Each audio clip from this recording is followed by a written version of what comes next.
What's up, everyone? It's been a while since I've done a live stream on this channel.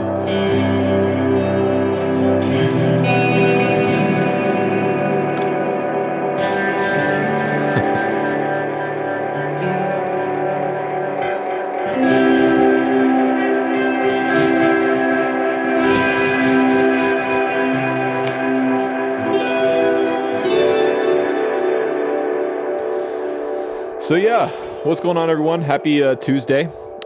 Figured I would kind of go back to the way things used to be on this channel and do a midweek evening hang live stream Q&A. It's been a while since we've done one. So there's probably a lot of first-timers here. Q&A live stream. Basically, we're just hanging out for the next hour or so and answering questions, talking about guitar, talking about music, talking about playing, whatever you guys have.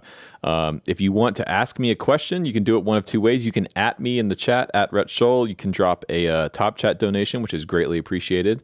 And also, while we're getting started, it's 11:30 here in England. Yeah, sorry, Jack. I just got done filming my video for today, and I figured I would come on and do a live. But we're doing a double sale on my bundle, my course bundle. Right now, we're getting an extra 35% off of the already discounted bundle. These are all my video courses bundled together. If you use code LIVE35, check out the link in the description box down below. And yeah, appreciate the support. That's how I make my living now, selling video courses and, well, still touring here and there, but yeah, appreciate the support. Khaled Ashur asks how the basement studio build is coming along. Very, very good. We had a huge step forward a few weeks ago. There will be a video coming on all this stuff very, very soon. The first in the studio build series will be coming. I was going to wait and put the videos out closer to when the studio build was going to be done, but at this point, I don't know when the studio is going to be done. I've been sitting on this footage for a year at this point. I'm ready to start putting these videos out. So, and I think hopefully putting the videos out will encourage me to get the studio done faster. But basically, long story short, I in my last Tuesday Q&A video that I posted a few months ago, I made a plea at the end where I basically said, if anybody is a builder or knows a builder who does structural work, please email me. And I got an email from a gentleman named Shane Whitty, who runs a company out of Crofton, Kentucky called Full Measure Construction. And Shane and his crew came down for a week, about 3 weeks ago, and absolutely killed it. And we got all of the structural work done. We got all of the framing done, which is a huge deal. We were all down there. It was all hands on deck situation. Jimmy, the studio designer, and I were down there framing the live room, the walls and the ceiling, while Shane and his crew were working on installing the LVLs and all the structural work. And we just got the framing done in a nick of time, and it's beautiful. It's amazing. So the next major step is going to be electrical and low voltage. But I can't afford to do that right now. So let's see here. Imp Lo-Fi, thanks, man. EMP Lo-Fi. Any tips on how to do the Fujita Ghost triplet? I can't even do it slowed down. Okay, so I think I know what you're talking about, the Tomo Fujita thing. I can't do it either, man. I've watched Tomo for years. I don't know that I can do the Fujita Ghost triplet thing. Maybe we should get Tomo on a video and have him teach us how to do it, because I would love to do it. It's so cool watching him do that stuff.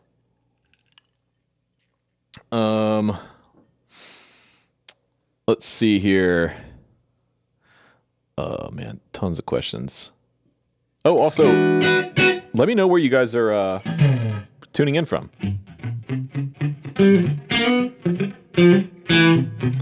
Travis Niles asked, any more what is the sound videos coming? Love those videos. Yes. I want to get back to doing those videos. I want to do one on the Jazzmaster, but I don't have a Jazzmaster, and I'm trying to track one down. I've tried to get Fender to send me one, but they seem to be having some issues at the moment with personnel and things like that. So, Yeah, the thing with those videos is you have to have the actual piece of gear. And I learned that when I did the Univibe video. That was the one video in that series where I didn't have the actual piece of gear, and I think the video kind of suffered because of it. Let me get caught up in the chat here. Oh, I missed the top chat. Let me go back up. Let's see. Sean Cubs fan 1 asks, rewatch the Tweed Deluxe speaker shootout video, and there's one speaker that would... Let me move the chat over so I can actually see it. Okay, here we go. And there's one speaker that would do great in it you didn't mention, the Celestion G12H Anniversary. Any shows in Chicago coming up? That speaker would go great in a Tweed. I don't have any shows in Chicago coming up at the moment, but Noah in Good Trouble, Noah is adding new shows right now. So I'd love to play in Chicago. I've actually never played in Chicago.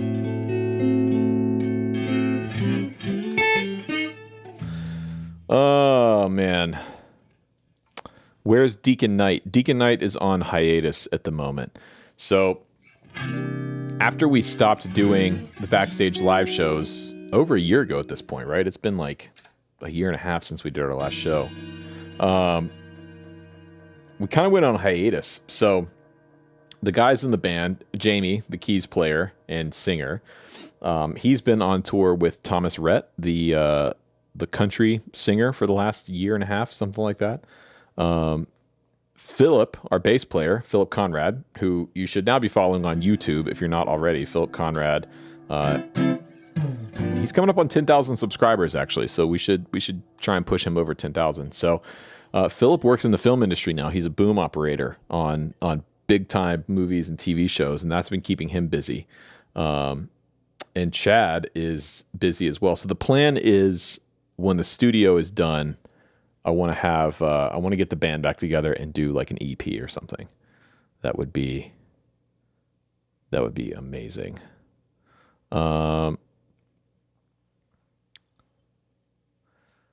Let's see here.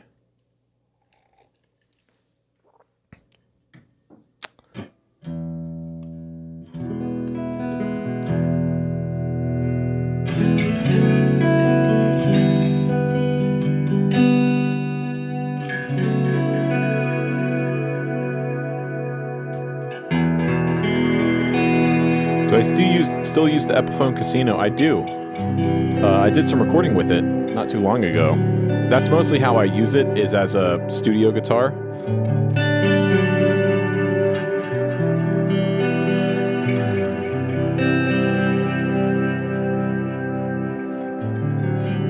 Let's see. Tuning in from northern Utah. I love your state, by the way. My wife and I drove in May. We drove from Atlanta, and we did a national parks trip. We did 5,500 miles over 2.5 weeks. And we went all over Utah. I love Utah. Watch your video introducing the new Novo. Can you tell us more about it? Yeah, so this is it. This is the Novo Idris, the new shape from Dennis Fano and crew at Novo Guitars in Nashville, Tennessee. I saw actually Guitar.com posted an article about it today, which is pretty cool. Thanks for that. So this shape has been in the works for well over a year. I think I saw the first drawing for this like a year and a half ago, maybe longer ago. And so I knew it was happening. And about 7 months ago, like I said in the video, I wanted a Cootercaster. I've always wanted a Cootercaster, actually since I saw Blake Mills playing one in a video years and years ago. And if you don't know, the Blake Mills record, Hi-Ho, Heigh-Ho, you should absolutely go check that record out. It's phenomenal. It's one of my favorite albums of all time, and the guitar work on that record is unbelievable. If you're not hip to Blake Mills, you should be, and I would recommend his Hi-Ho record. I think it's from 2014. Anyways, that's how I first heard about Cootercasters, was through Blake Mills. And about 7 months ago, I reached out to Dennis asking if he would build me, if I could buy a Cootercaster Novo, thinking it would be like a Ceres J with just a Cootercaster bridge and the gold foil neck. And he said, yeah, I would love to build you one. Actually, what if we did it in the new shape, the new Idris shape, because that would be cool, and prototyped it. And that's what happened. This is it. So this is the prototype says on the back of the headstock, prototype number 1. And we may end up putting this into production. By we, I mean they. I don't work at Novo. They may end up putting this into production, not as like this will not be the standard Idris model. This will be like a special. I think they might call it like the Idris RC or something. I don't know. The standard Idris model they have not announced yet, and I haven't seen anybody actually guess or figure out what it's going to be. So yeah, let me make sure I didn't miss any top chats here. Oh,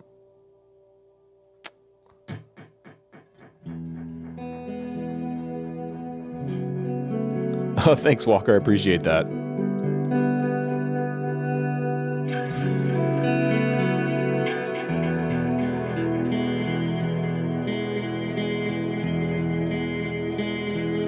G-Fox rocks. What's the best way to start writing songs and staying creative on guitar? Well, writing is a really great way to stay creative on guitar. So it's something I actually haven't been doing a lot recently until today. I was working on a video today about capos and how to use capos.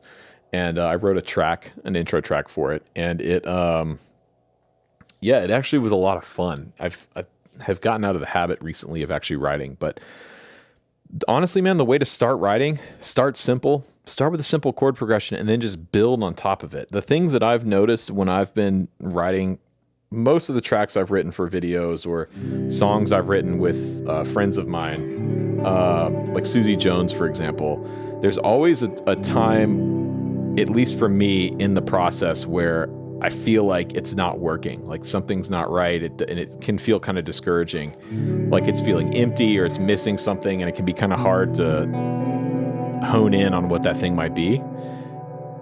And oftentimes it just takes one little part, it takes one little just, shift. It might not even be a guitar part. It might be a keys part, it might be a bass line, it might be a drum sound or whatever.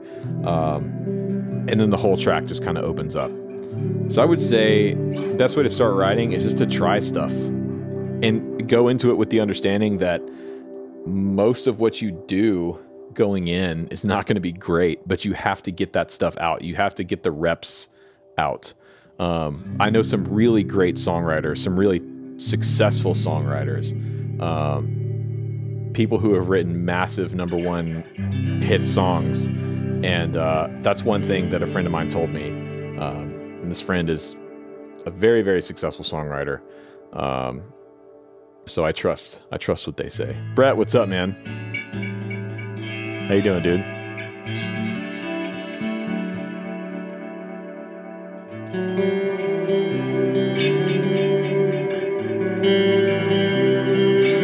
And it could be simple as like that. Like take that as a jumping off point, right? A little line like this.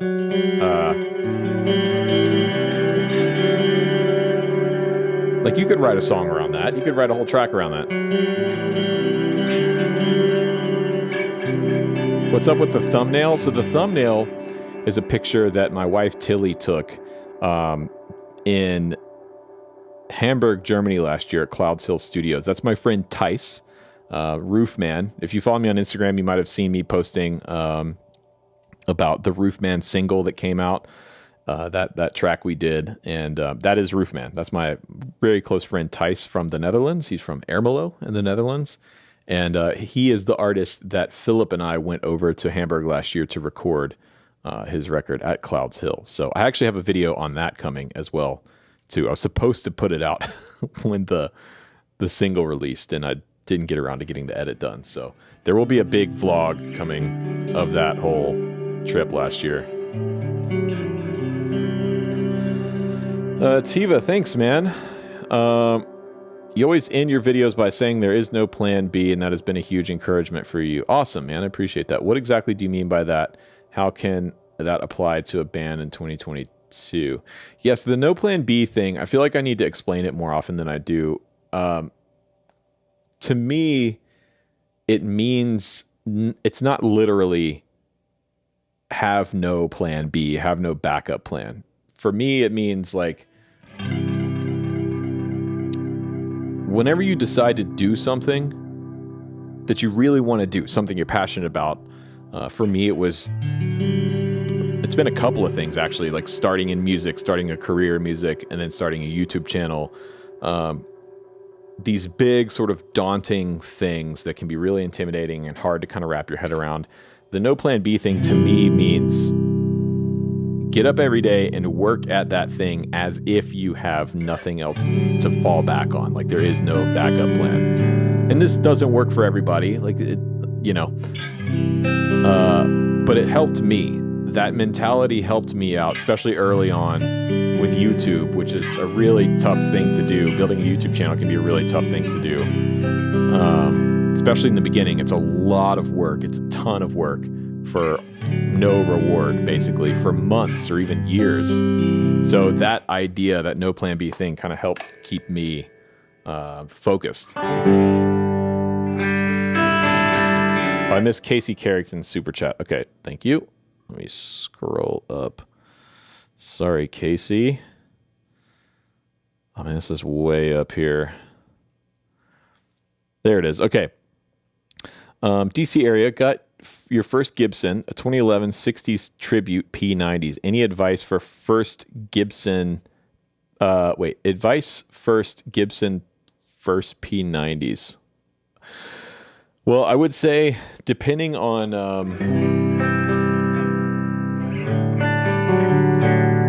if you don't like those pickups, if they're a little muddy or a little dark, you might try some Lawlers or some Brandon Wounds or Fralin. So if you order a Novo Ceres J, they come with the Fralin P90s, and my Novo, my pink one behind me there, has the Amalfitano P90s, but the Fralins are a good bit darker, or sorry, a good bit brighter and more articulate. I really like the Fralin P90s. I just put a set of Lawler Dog Ear P90s in my Epiphone Casino, and they are fantastic. So you got some good options out there. I think that's what you were asking. What P90s to upgrade to?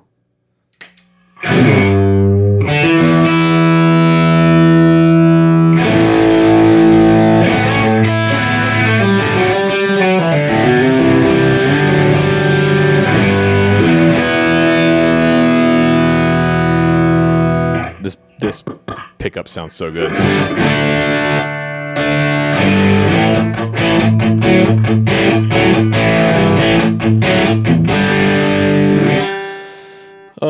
Let's see here. Good.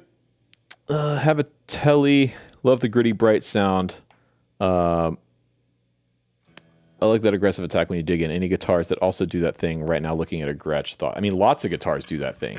A good PAF, a good humbucker, should do that thing, in my opinion. You know, like...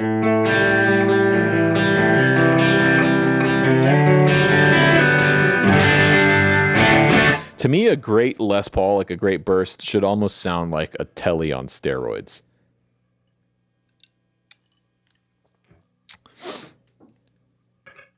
How do you keep those P90s quiet? You don't, unless you get a noiseless set. I don't worry about it. Now, it's fine for me in most situations. I did run into one problem a few years ago. I was playing the Poorhouse in Raleigh, North Carolina, and that stage was really, really noisy. And it was so noisy, in fact, that I couldn't play my Novo. I couldn't play the Ceres J. I had to switch to a humbucker guitar. Maddie K, what's up, man? Appreciate the top chat. Here's an extra 10 towards that Old Forester bottle. Yeah, so tonight I'm drinking the Old Forester bottled in bond. It's a good bottle. I dig it. The drummer fixes the hum. Honestly, that is how I get around it most nights. But honestly, you know, I'm not usually playing with a ton of gain. You know, that might be as much. That might be as much gain as I ever use. So there you go. Ryan, the Boomers Vintage Guitar episode is a great mix of personalities for a podcast. Thank you, and I agree. I would love to do a podcast with those dudes. That episode ruffled some feathers, though. I will tell you. I heard I got I got some text messages last night from some people in the industry who it ruffled some feathers. But look, I stand by everything we said in that video. Just a couple of guys hanging out, sharing our opinions. Do I still have the Fender Esquire, Jason? Yes, I do, and I love it. It's amazing. Lucas, appreciate Top Chat. Just ordered a Lightspeed. Was wondering what other overdrive would stack well with it, leaning towards a Morning Glory. Any advice? I probably wouldn't do a Morning Glory with the Lightspeed. They're pretty similar. For years, I've got my Lightspeed right here. I ran my Lightspeed and still do with the Timmy, Paul Cochran Timmy. That is a fantastic pairing. I would say anything that's a medium gain overdrive, the Mythos Olympus would work really well with it. Something that's not too character driven, like not really an amp in a box pedal, and something that's not too gainy, I think would stack really, really well with the Lightspeed. A BB preamp could work really well if you brought the gain back and use it more as a medium gain pedal. So Andrew in the Top Chat, thanks, man. Always wondered if your YouTube presence makes you more attractive to and or demands higher fee from artists that you work for. Certainly drives traffic to their projects, I'd guess. It's a good question. The pandemic sort of threw a wrench in all that. And, with Noah, I've been playing with those guys for so long, and they're close friends of mine. That situation, I don't demand a higher rate because of the YouTube channel. And in any situation, actually, I've never asked for a higher rate or been paid more than my normal rate or more than any other people I've played with because of the YouTube channel. I mean, the way I see it is when I go out and play with Noah or when I go and, do records or whatever, and I can film and I can make videos, that's a mutually beneficial thing. I get to make a video. I get to show you guys something. I get to document a process, document a learning opportunity maybe. And then, it helps the artist out. It drives more traffic to what they're doing. So if I ever met Michael Palmisano, yes, I have. I know Michael very well. I met Michael years and years ago, before he was on YouTube, at Rick's studio, actually.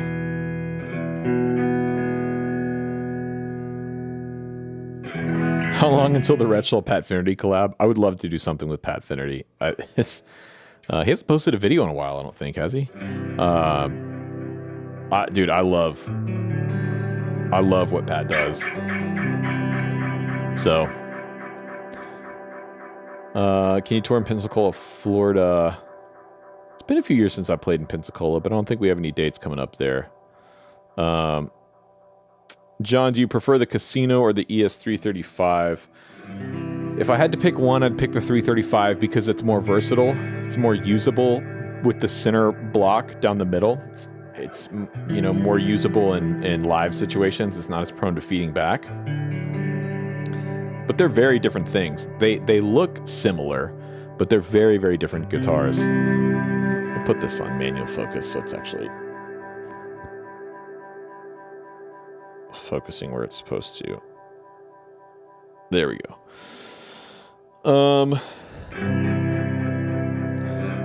Jake M, how do you feel about D'Angelico guitars? You're looking at one of their solid body guitars for my next one, like the Brighton or the Atlantic. I think they're cool. I haven't played very many D'Angelicos, so I can't speak to how they stack up against, other things in that same price range, but they're cool. They've got an aesthetic, they've got a vibe. I would try and play other things in that price range though, and see what feels the best and what excites you the most. But the thing about guitar is, it doesn't matter what I say or what anybody else on the internet says. If it's a guitar that you like and gets you excited to play, then it's the right guitar for you. Matt, has inflation affected what you do, and what have you done to offset it? Not necessarily, because I work from home, so gas prices haven't really affected me at all. truth be told, I don't buy very many things from other than, you know, camera equipment and pedals and things like that every now and then. But I haven't. Yeah, I don't think inflation's really hit around here yet.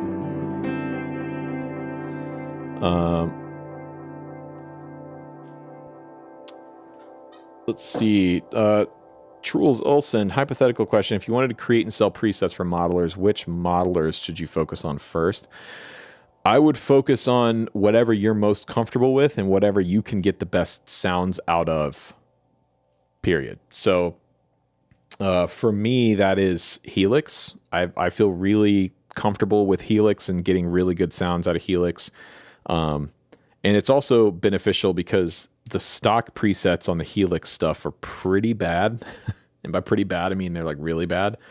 So there's a lot of room for improvement there. Things like the AxeFx took me a little while to get my head around, but I feel pretty confident on that as well. But a lot of the stock AxeFx presets are super good. So, you know, I have an AxeFx preset pack. I don't really push it or sell it or anything like that. I mean, so occasionally people will find it organically, but yeah, so I would say if you're looking to get into that game, start with what you know and what you can do really, really, really well, because the preset, the third-party preset game is quite crowded at this point. Vertex, what's up, Mason? How you doing, man?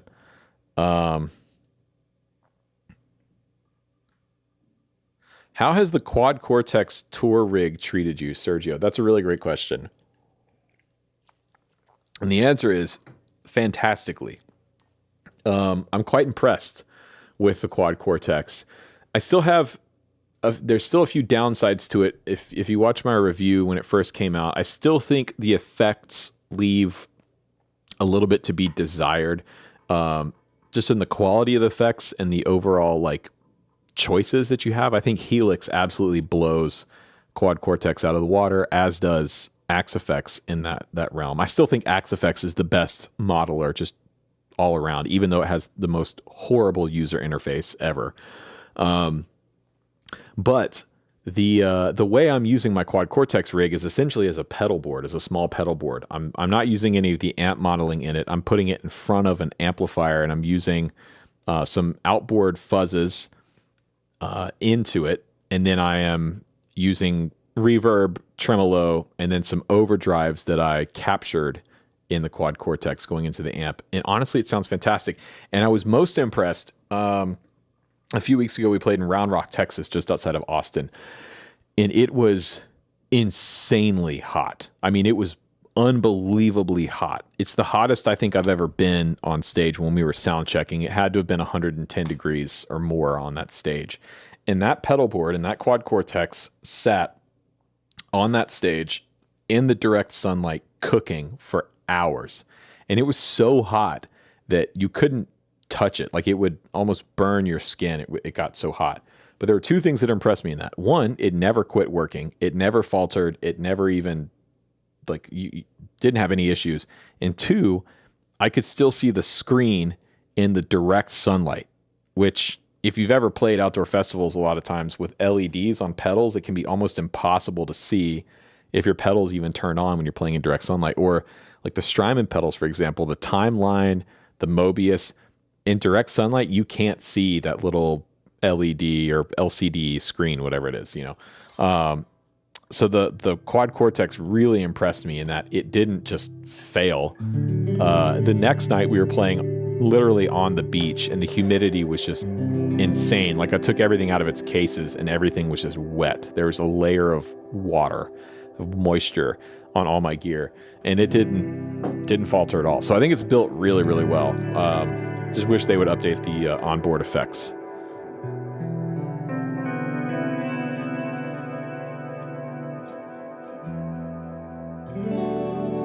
What are my thoughts on power attenuators on tube amps? I really like the Tone King Iron Man 2. I bought one years ago, and I think it's the best attenuator out there. Thanks, DM Drums. I appreciate the top chat. Let me scroll back here, make sure I didn't miss anybody.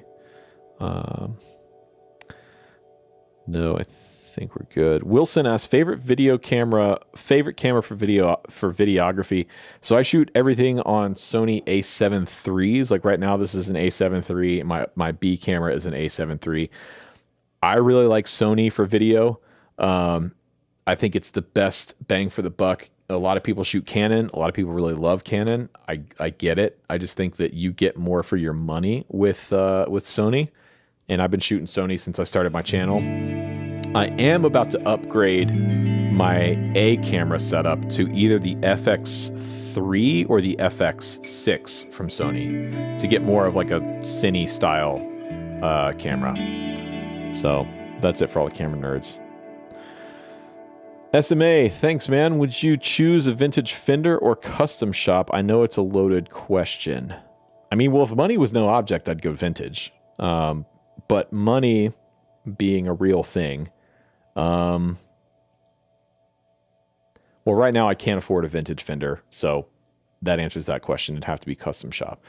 But I think if I could afford a vintage Fender, I would probably go vintage over custom shop. A really good one. And not all vintage guitars are good. Carlos, also in the top chat. Thank you, man. Appreciate that, Carlos. Love the content. You're a beginner and I'm experimenting with sounds. You have a Boss Super Overdrive, Electro Harmonics Memory Man, Boss R3 Looper. What do you suggest you get next? Well, it depends on what you want to do.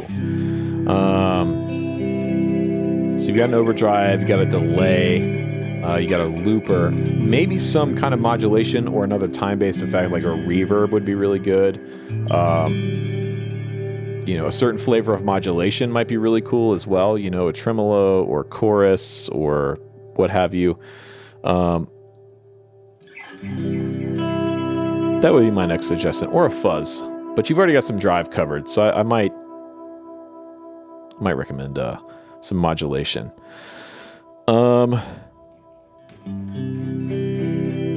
See, Knight's opinion, would it be more beneficial to buy a nice Gibbons Les Paul or buy an Epiphone and upgrade to really nice PAFs like throwbacks? Well, here's the thing. Whenever you upgrade an Epiphone, like I just did with my Casino, did all new wiring, all new pickups and everything, and it made a huge difference in that guitar sound. It was a huge upgrade. And I'm happy with it. Now, if I were to ever sell that guitar, I would pull those pickups out of it. I would put the stock pickups back in it and sell it for whatever street price is on an Epiphone Casino. A lot of times people think that they can get an Epiphone, put a bunch of money in parts, or a Squier, what have you, put a bunch of money in parts, and then add those parts on to the resale price, and that just isn't usually how it works. People aren't going to pay $300 more, $200 more for an Epiphone just because you put some better pickups in it. So there's the resale value. Now, if you plan on never selling it, I mean, yeah, you can get an Epiphone, a really good Epiphone, upgrade the electronics, upgrade the tuners, upgrade the hardware, and have a really great guitar. But at that point, you know, if you're putting that much extra money into it, it might be better to just save up and get the nicer guitar. So, yeah. DM Drums, thanks, man. Are you and the guys having any plans to come to UK, Europe anytime soon? Yes, not with Noah in Good Trouble, but there's a chance that Philip and I will be coming to Europe in late winter, early spring of next year. Not quite ready to announce anything yet, but there may be a chance that we head over there. Tobias, love your channel. Inspires new love for the guitar after 15 years. Thanks, man. Actively learning better techniques now. Thank you for sharing your journey. I appreciate the kind comment, Tobias. Appreciate that, man.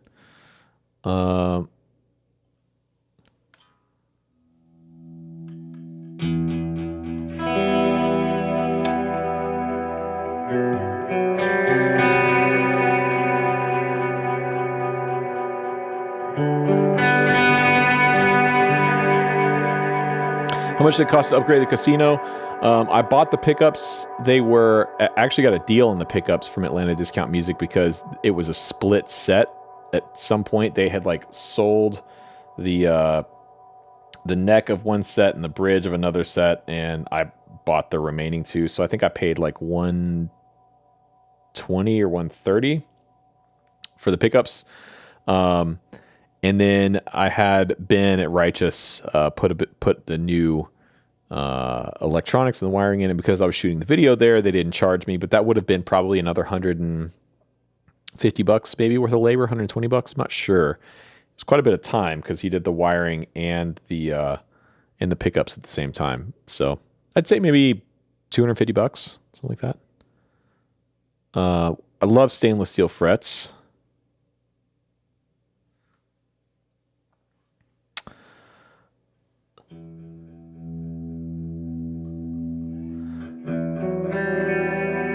Strymon Flint and Deco worth the upgrade. For the V2, is that what you mean, Adrian? Like if you have a V1, is it worth upgrading to the V2? I don't know if it's worth upgrading to the V2. I will say, if you don't have either of those pedals, they're fantastic pedals. The Flint is one of the greatest pedals of all time, in my opinion, and I love the Deco. I still think the Deco is slept on by most players. T. Acreage, great to meet you at the Round Rock Show. Yeah, man, you too. What made you decide on using Gibsons instead of usual Novos that you use? On the Round Rock Show, so I'm pretty... Well, actually, I used... I brought my... I think I brought one of my Novos on the Round Rock Show. But usually if I'm flying somewhere, I don't bring my like main guitar, my number one, the Ceres J, just because flights, things happen. So, and I like Gibsons. I like playing Gibsons live. I'm using the Firebird a lot right now, and it's a great effect. I really enjoy that guitar. Even though it does have a slight issue, I need to fix the saddle on the E string, because the E string's popping off the saddle if I dig in a little too hard. Mark Sanders, been hearing a lot about warm audio lately. Thoughts? Shout out to your Inner Circle peep. Yeah, man. So for those of you that can see, I have an 1176, and I have the Pultec EQ clones from Warm Audio. They sent those out to me this week, and I have to say, so right now this microphone is actually going through both of these units. It's going from which preamp? My Great River Audio, the MP500 500 series preamp, which is like a 1073 preamp without the EQ. And then I'm going into the Pultec where I'm adding a little 200.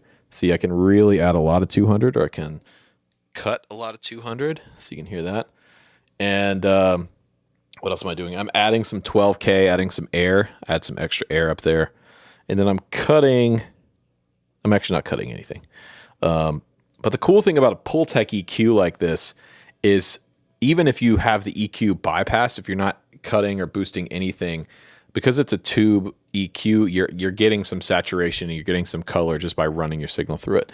And then the 1176, it's an 1176. It sounds good. So far, I've been quite impressed with the Warm Audio stuff. This is my first time using it, and I dig it.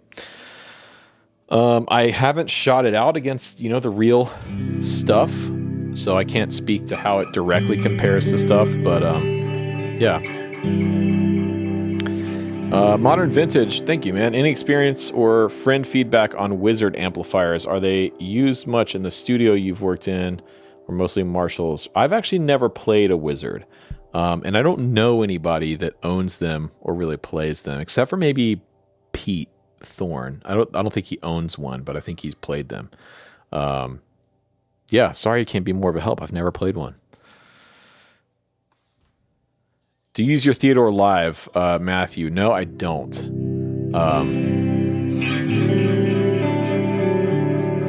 I do have kind of a weird, like, collector mentality thing about that guitar. It stays in its case, which is one of my only guitars that stays in its case, but because they only build a handful of them, I feel like I should try and keep it in good condition. Ricky Reed, what are your tips on a distorted / pushed lead tone, finding the balance between sensitivity, fatness, and clarity? Well, let's see. I can dial in a lead sound here. So right now I'm going through the Amp Nation, the Wonderland Overdrive up there. And that's just the amp by itself. And I've got the Protein from Brown Amplification on the board. So let me dial in the green side here. Dial up like kind of a lead sound, how I would set this up.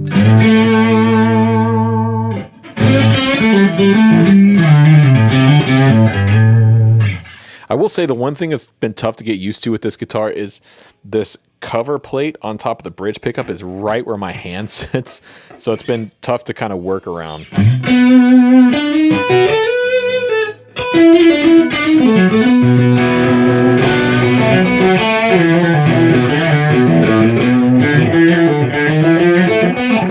Okay, so for me, that's a pretty good lead sound if I was going for that sort of classic, you know, kind of lead thing.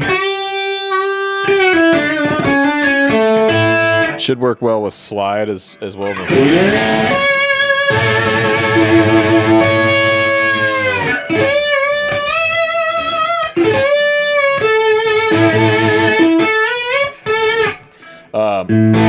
So to me, that's as saturated as I would go. I think where a lot of people go wrong is they use too much gain. So here's the blue side of the Protein.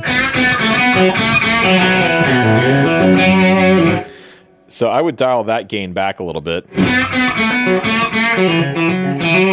The more distortion you're adding, a lot of times, the more compressed your signal is, because that's what is happening. You're clipping the top of the waveforms and you're compressing it. So oftentimes, using less gain than you think you need will yield a better result and can give you a tone that's going to cut through more and be less muddy. Oftentimes, when a sound is too muddy, our initial thought is to go for EQ or go for tone control. But in my experience, oftentimes cleaning up the amount of gain you have can give you the clarity and the attack that you're looking for. So for me, like that's probably where I would run that sound.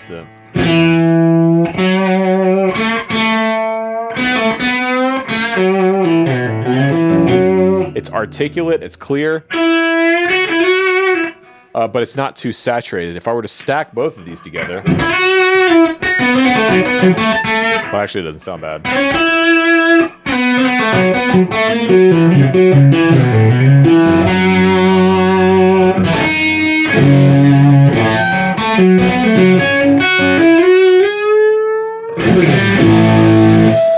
So yeah, hope that helps. Got a couple top chats here to catch up on. Jay Gass, you have a 60s Gretsch and a 60s PV amp that has been in storage for 20 plus years. Is there anything you need to know anything you need to do to ensure the internals are intact? Yes. The amp probably needs a cap job. So I would take it to an amp tech and have them give it a once over and a clean bill of health. And same thing with the guitar. I mean, a guitar that's been sitting in storage for 20 plus years, and the fact that it's a 60s Gretsch means that the binding has probably off-gassed and deteriorated, which is what happens, unfortunately, with those old Gretches. So, yeah, I would take both of those to a qualified repair professional and have them taken a look at, because they should be, they might be worth some real money. That 60s Gretsch, especially if it's in good shape. Those are some nice good pieces of gear you got there. Dan, love the vids. What are your recommendations for a low volume, clean pedal platform bedroom tube amp? Oof. Well, let me think here. I like the Tone Master Deluxe does low volume quite well, and it's a deluxe, so it does the clean pedal platform thing quite well. Morgan, with their power scaling, the AC20 is a great pedal platform amp, and it can do low volume quite well. The Imperial Mark II Tone King has the Iron Man 2 attenuator built in, which I was just talking about a minute ago. That's a great pedal platform amp, Fender style amp, that can do both gigging volume and, well, all of these amps can do gigging volume and bedroom volume. For pedal platform stuff at a low volume, I would maybe stay away from single 6v6 power tubed amps. Something with 6 L6s would probably be a good call. And something that's got some kind of either master volume or power scaling or built-in attenuation. I mean, there's so many options in that camp now.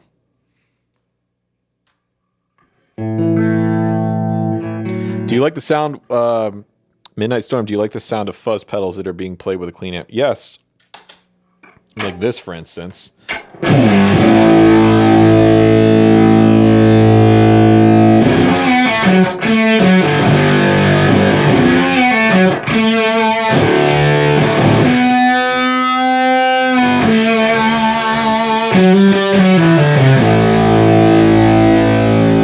think that sounds pretty good.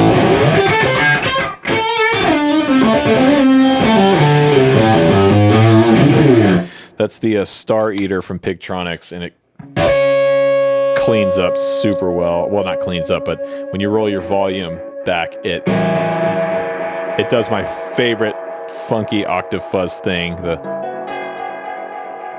weird ring modulation.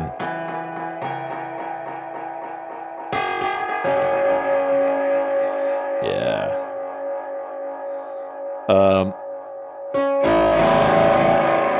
With some delay on like that.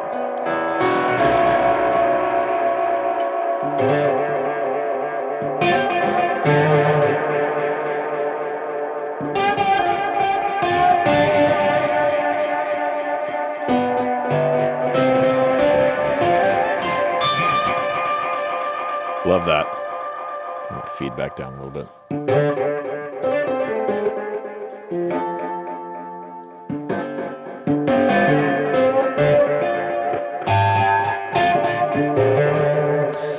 All right, let's see. Rory in the top chat. Cheers from Ireland. Could you talk about the benefits / importance of having a new guitar set up? I've always just plugged in straight away. Well, some new guitars you can do that with. Novos you can do that with. Also, Eastman sent me a few guitars recently that out of the box were dialed in. So some brands are better than others. More mass-produced, high-volume brands like your Fenders, your Gibsons, you probably want to have set up.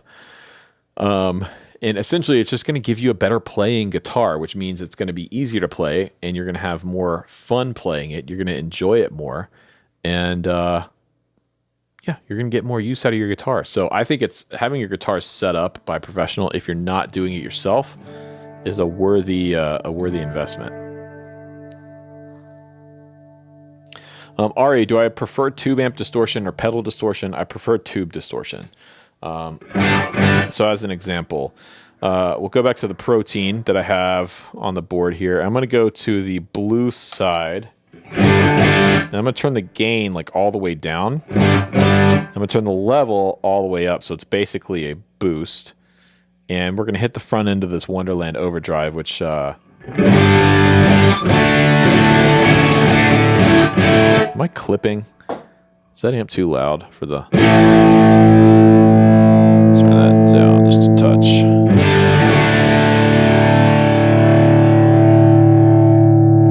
So to me, I like that sound.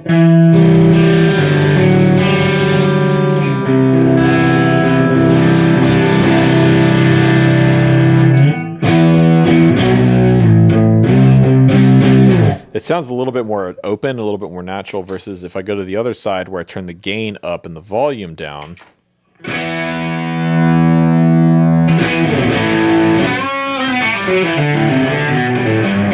It doesn't sound bad, it's just a little too compressed for me, so I like tube amp distortion. Let's see here. Julian, oh, hold on, let me scroll back up. Sorry, Penny is barking at something. Julian, love your videos and your playing. Do you have any tips on making a clean tone sound killer in the studio? Yes. Dial in some overdrive, some distortion from your amplifier. Great clean tones on records are very rarely clean. Meaning there's always, like, to me, I would call that a clean sound. Now, a lot of people disagree with me, but I think that's as clean as I would ever play. And if you really listen, if you dig down, there's some overdrive happening there. Now, in the context of a full mix,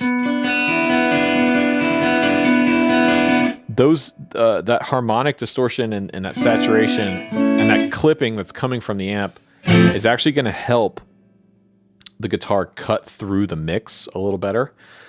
That doesn't just happen with guitar. That happens with vocals. It happens with drums. A lot of times, if you want something to stand out, a good way to do that is to add distortion in some way, shape, or form.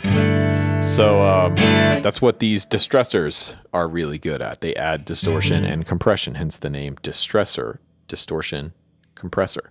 So yeah, a great clean sound in my mind is rarely ever like super crystal clear clean, because super crystal clear clean can actually sound really anemic and lifeless and flat and get buried in the mix really easily. So don't be afraid of a little dirt on your clean sounds. Jack, you've been thinking about getting the JHS Bender Legends of Fuzz. Good idea. Great idea. I love that pedal. You should definitely get it. Gibby, what's in your Walkman? Meaning, what are you listening to when you're ready to listen to some tunes? Recently, it's been a lot of JJ Cale. Been listening to a ton of JJ Cale. Been listening to a lot of Wilson Pickett, a lot of Krungbin.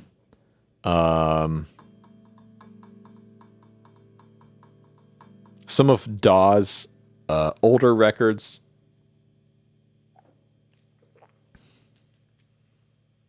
Yeah, that's mostly what I've been into recently.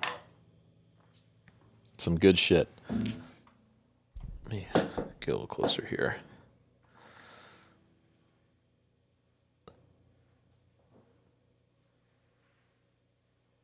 Will practicing with a metronome at any tempo automatically help you improve, or is there more to it than that? Honestly, it's pretty simple.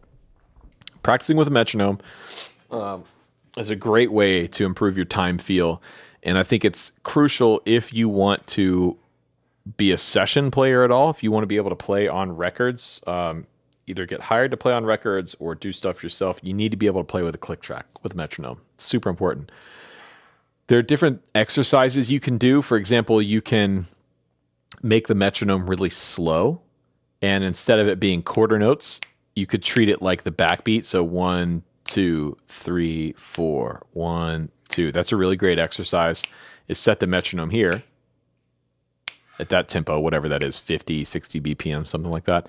And then use that as the backbeat.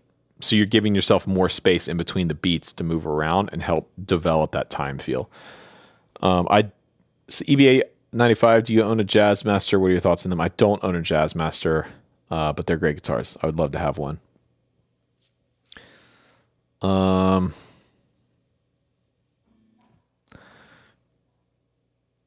Should you use acoustic or electric strings on your arch top that has a pickup? I would use electric strings.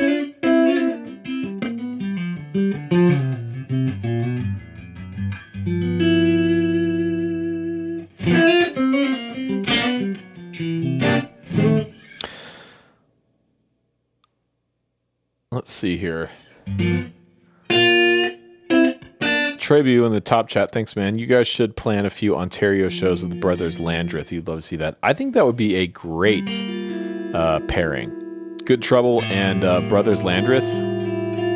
That would be a lot of fun. I'm going to ask Joey about that.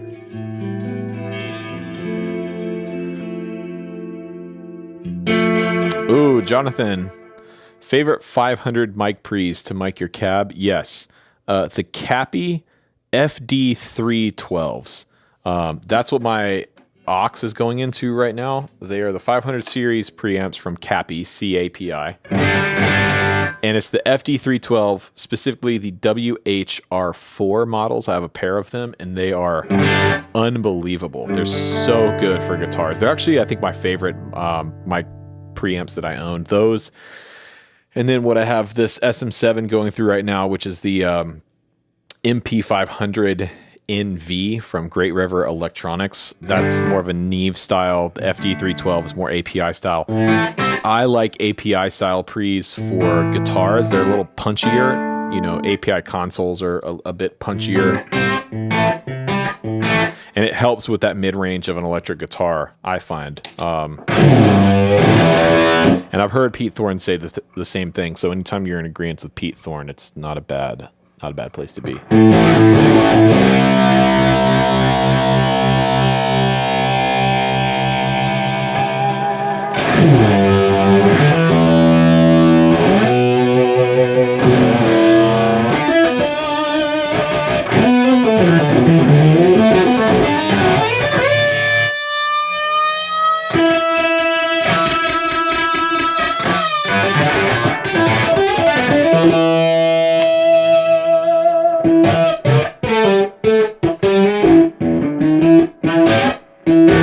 I love that sound.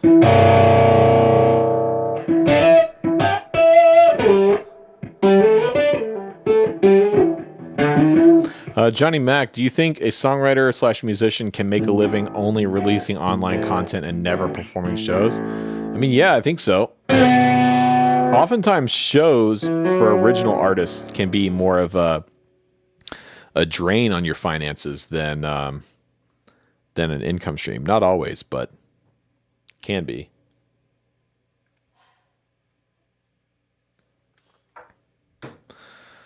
Fuzz much? Yes, Sean.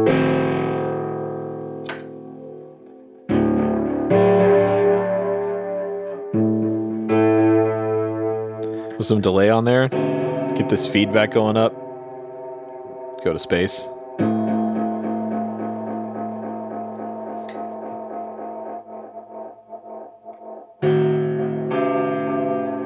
What's in the glass? Arthur, this is Old Forester bottled in bond tonight. And some ice, which is why it's cloudy. Do I prefer fuzz over distortion? Yes.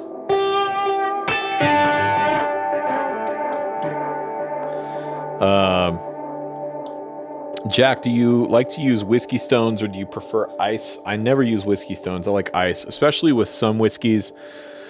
Some scotches and some bourbons actually benefit from a little water in them. Whether that be from ice cube or if you drop like a teaspoon of water in your pour.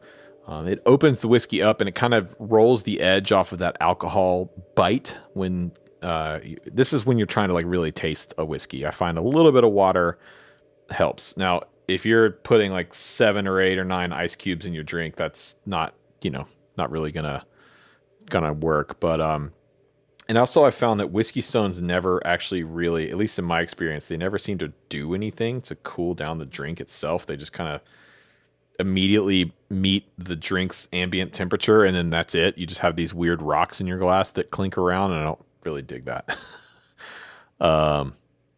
PJ, 2 drops in your Macallan. Ever had an Isla scotch? Yes, Jake, I have. I don't love Isla scotches.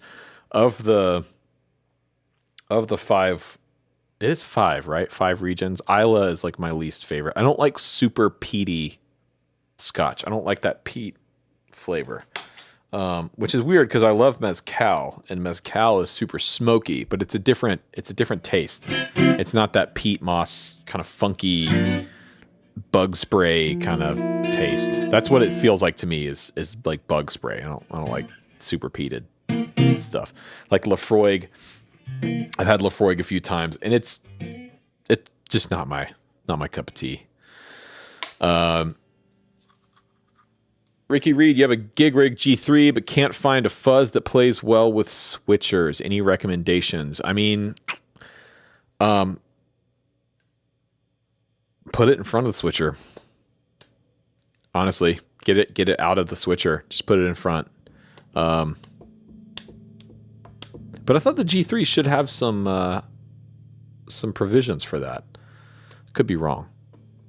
A drop of sparkling water will open up a whiskey even more, Ben. I did not know that. I've never tried that. Been drinking a lot of the Liquid Death recently. I think, okay, not sponsored, not an ad. Legitimately, I think this is the best sparkling water. This is the king of the sparkling waters right here.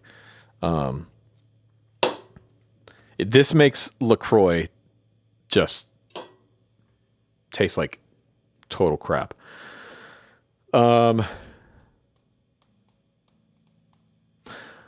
Mike, how often do you pull out an old piece of gear and fall back in love with it? Well, I did this week with these distressors. Since we moved, I hadn't actually patched these distressors in. I was so, when I first put this room together, I was so focused on just getting everything up and running that I left a lot of my recording gear just out of the equation. And then I've been so busy since we moved in that I haven't really taken the time to get everything set up. So when I got the warm audio stuff this week, I used it as an opportunity to kind of overhaul my recording setup down here. And I put the distressors back in, and I've absolutely fallen in love with them again. I've owned them for like 7 years or something like that.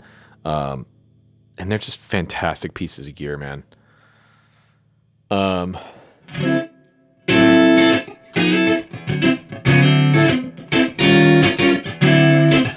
Eric, what do you use the distressors for? I have a pair and use them mainly for kick and snare. How about guitar? They work great on guitar. I will say I'm not a big fan of compressing already overdriven electrics. Like right now, like this sound is not going through a compressor because it's already compressed. But I've actually been using these a lot on the master bus. I've been using them as a bus compressor, basically. I don't have an outboard bus compressor, but you can do that with distressors. The thing I like about the distressors is the dist 2 setting and the dist 3 setting. So I think the distortion 2 is more like even harmonics, tube style saturation distortion. And distortion 3 is odd harmonics like transformer or tape saturation. So it's just, they're really great pieces of gear, even if you're not compressing, to just run your signal through and get some of that saturation, some of that distortion on is great. Use them on vocals a lot.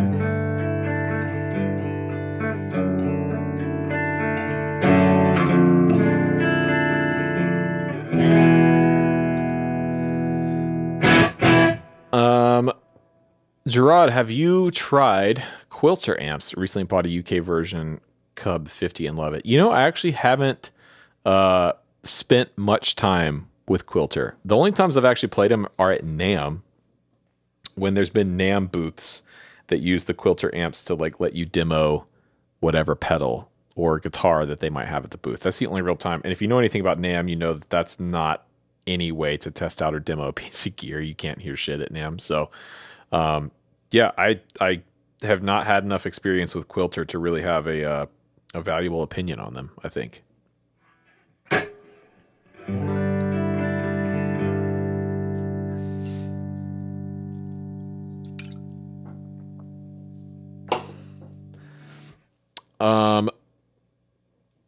You should make a video, Trebby in the top chat, you should make a video testing the 29 pedal stuff with QC and Helix. That's a good idea, actually. I bought a Una several months ago, and I have not actually tried it with a modeler.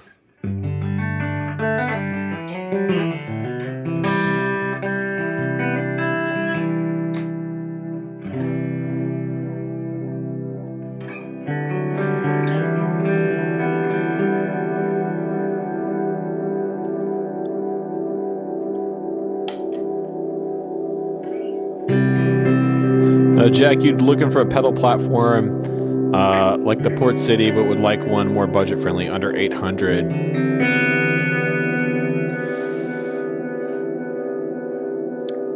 Maybe a Fender Deluxe or Fender Twin. If you want something that's super high headroom, clean for days, not going to break up, maybe a Twin. I'm not sure if you can find a Twin under 800. Then you could go solid state. Like the Quilter stuff we were talking about earlier, I know a lot of people that get great results out of the Quilter amps as pedal platform stuff, and you can get something that's pretty budget friendly.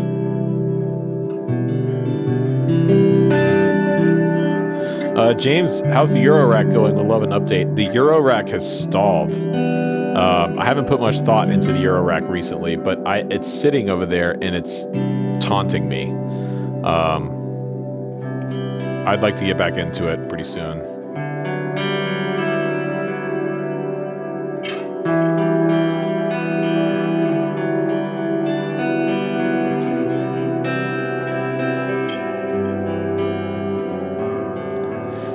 All right, cool, everyone. Well, I've done a terrible job of plugging. We do have a sale. We're doing a 35% off the bundle sale. If you follow the code in the description box down below, the bundle is already discounted. We're doing an additional 35% off of that. Use the code LIVE35 and get the course bundle, if you will. Do a couple more questions here, and then I got to go make dinner.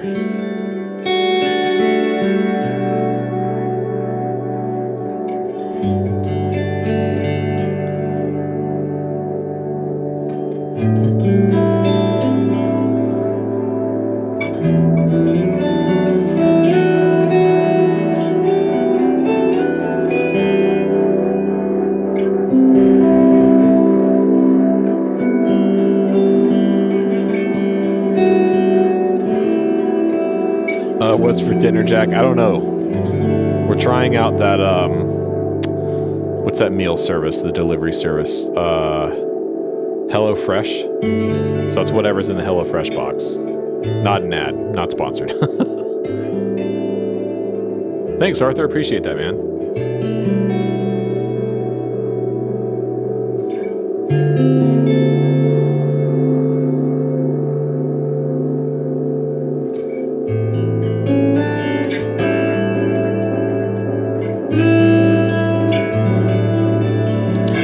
Andreas, did you write the intro song of the Dipped in Tone podcast? I did. And that's me and Zach both playing guitar on it. We both kind of soloed on top of it, digging the sounds, the feel of the tune. Thanks. Is there a video about it? Maybe. There's not a video about it. How do I get Dave Honorado to work on my guitars? Reach out to him. Dojo Guitar Repair on Instagram. Any advice for acoustic with a lifting bridge, either repair it or just save the money for new acoustic things in advance? Depends on the guitar. If it's super sentimental to you, it's a guitar that you want to have forever, then yeah, get it repaired. But if it's,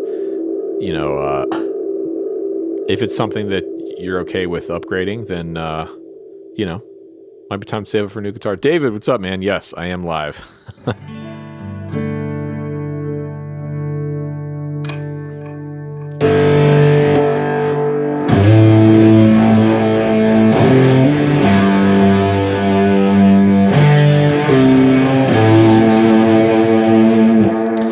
Andrew, hypothetically, if you're creating a clean tone to test mics with, what kind of electric effects would you add?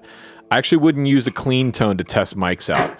If you're looking for to really tell the difference between microphones on guitar cabs, I'd use some drive. Not a ton of saturation, but like you want some grit from the amplifier. Because that's really where, like, all that distortion and that high-end stuff and those harmonics, that's really where you're going to hear a lot of the differences in the microphones, And so when you're testing, and I know this from experience when I've tested mics before, thinking, I'm going to use a super clean tone, and then you can't tell a huge difference between the mics, throw some overdrive on. Or set your amp up to overdrive.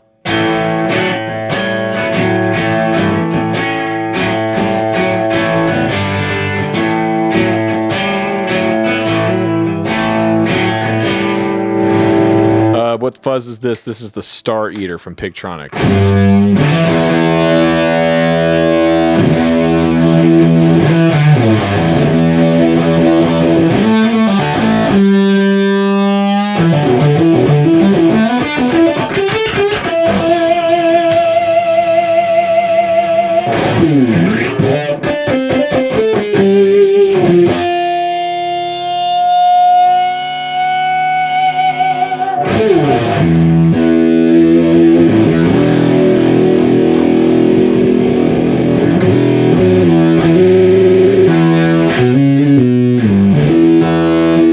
David, any tips on buying a parlor guitar? Go play a bunch of stuff. Also, the thing with smaller body acoustics to realize is if you're a heavy strummer like me, you can really overpower the top on an acoustic. So parlor guitars are great, though. They're super mid-rangey, they're super punchy, and they're louder than you think they would be just by looking at them. So yeah, go to a shop that's got some good selection of what you're looking for and play a bunch of stuff. So what amp am I playing through? This is the Wonderland Overdrive from Amp Nation.